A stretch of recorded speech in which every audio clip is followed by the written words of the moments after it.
ni uyu mwana dutangiranye nawe, umwana disi wagize gutya afata isanduku arangije aravuga ati basi reka njye gushyingura mama, ati ndabizi neza ko nta wundi muntu wampa ubufasha bwo kuba yashyingura mama, ati mama wanjye igihe cyose amaze arwaye ngiye kumushyingura bive mu nzira.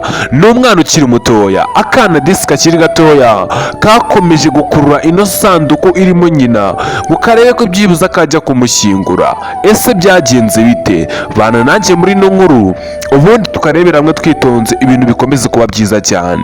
akana gatoya, ese byaba byaragenze bite kugira ngo mama w'uyu mwana agire aho apfa, kano kana gafate icyemezo cyo kuba kajya kumushyingura ari muzima?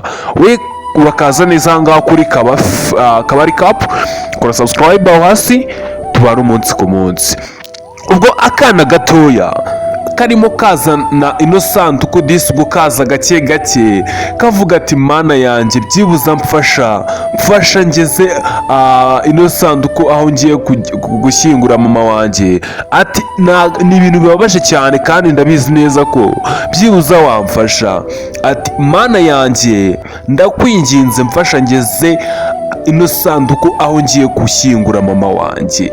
ati mama wanjye, akana disi kakiri gato kagenda karira, ese biraza kugenda gute? akana gato ati kubera iki wabikoze? ati mama wanjye ko yari akiri mutoya kuko katari yagakura cyane. ati ni ukubera iki disi umuhamagaye hakiri kare? ati se ubona nzarerwa nande? n'akana gatoya. akana gato ngo kakomeje disi kurwana no gukurura ino sanduku irimo nyina ngo karebe ko kayigeza ku gituro disi kakaba kacukura kakaba kashyingura.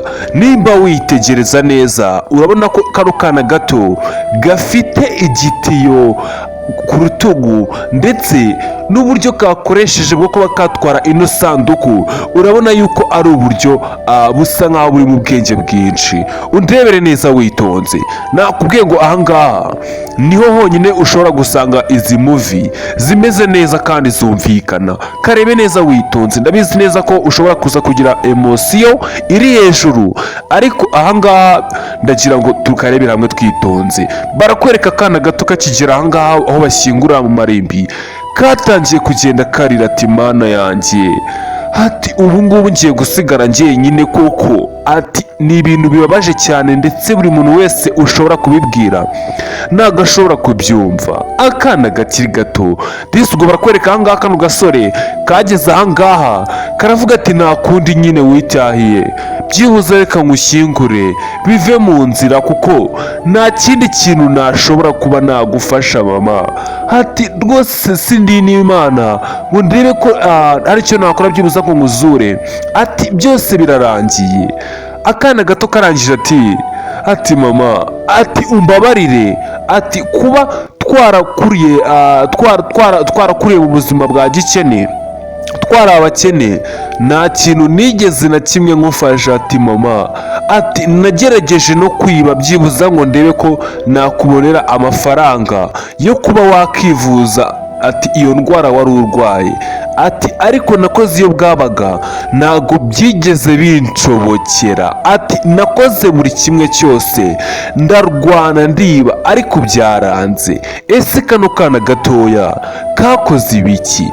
we reba ino nkuru ubundi ibintu byose bize kumera neza. akana gato kakiri muri ibyo ngibyo kibaza ibi kabayeho mu masegonda make. reka noneho sasa rero kano kana gatoya batwereka ukuntu byose byatangiye. ni akana disi kakiri gato, undebere neza kano kana gato. ese byagenze bite kugira ngo gashyingure mama wako? umunsi umwe uno mwana mutoya ubwo yari arimo acungana n'umudamu wo mu bakire, arimo acungana n'umugore w'umukire ngo arebe ko byibuze yakinjira mu nzu yiwe akaba yakiba. arimo acungana nawe gake gake kugira ngo arebe ko byibuza ashobora kwinjira mu nzu y'uyu mudamu uri gutambuka, umudamu wari ugiye mu kazi, umudamu disugwa umeze neza. akana gato kari kigize igisambo kugira ngo disi karebe ko kajya kwiba kabone imiti, kabone amafaranga yo kuba yavuza mama wako. Akana kakiri gato, ndebere neza witonze. Hari umudamu uri kugenda asatira imodoka, kano kana niwe kari kugenda gacunga ngo karebe ko karaza kwinjira mu nzu gahita tayari kimanukira nta bintu byinshi. Ndebere neza witonze. Akana disi ubwo karakomeza gucunga n'imodoka ngo karebe ko byibuza bagenda tayari gahita gatangira kibe. Ndebere neza, barakwereka kano kana gato kakimara kubona yuko iriya modoka ihagurutse ahangaha, kahise kamwenyura kaza gake gake, gafite n'ikintu mu ntoki kimwe bashobora kumenesha ahantu hakomeye cyane, kaje kegera ahantu hari ikirahure. Ndebere neza witonze, karabanza kaverifiya neza ko nta muntu waba uri hafi aho ngaho, ati karangishe ku mutima ati mfasha byibuze ibintu ngiye gukora bize kugenda neza.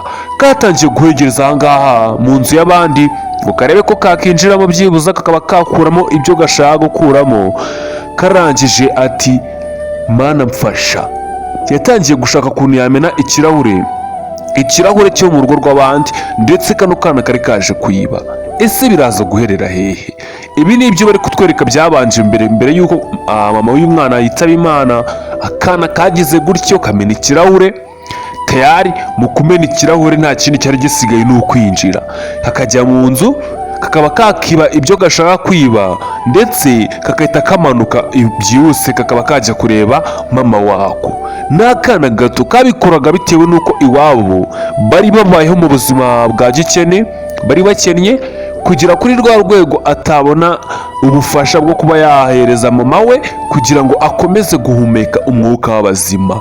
Mama we yari arwaye indwara idakira, indwara y'igituntu, ndetse ni ukuvuga ngo kano kana gato kakoraga buryo ki bwose bushoboka kugira ngo karebe ko katabara mama wako. Undebere neza witonze. Akana gatoya kinjiye ahangaha, kinjira mu nzu y'abandi mu buryo nyine busa nkaho butunguranye.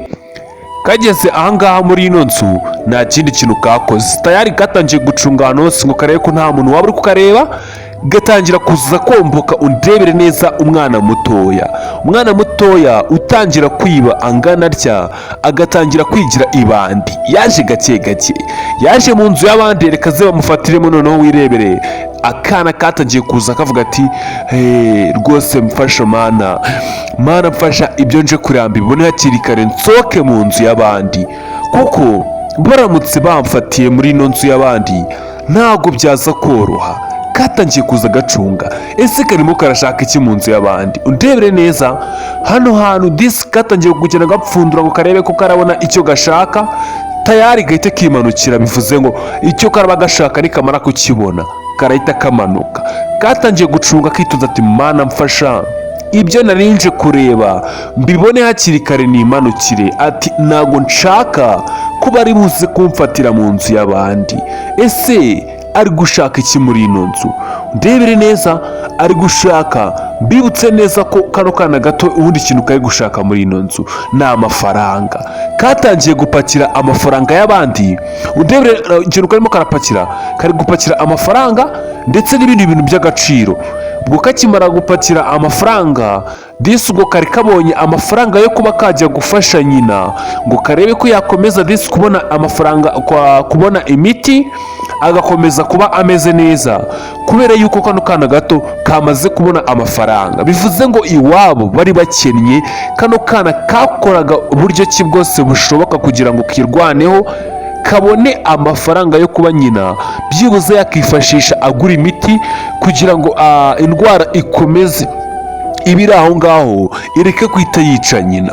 Akana disi kakiri gatoya. Reka nze ndaje none dukomeze tukarebere hamwe. Wibanze umekinge neza, ashobora kuba akoze subscribe, ndaje.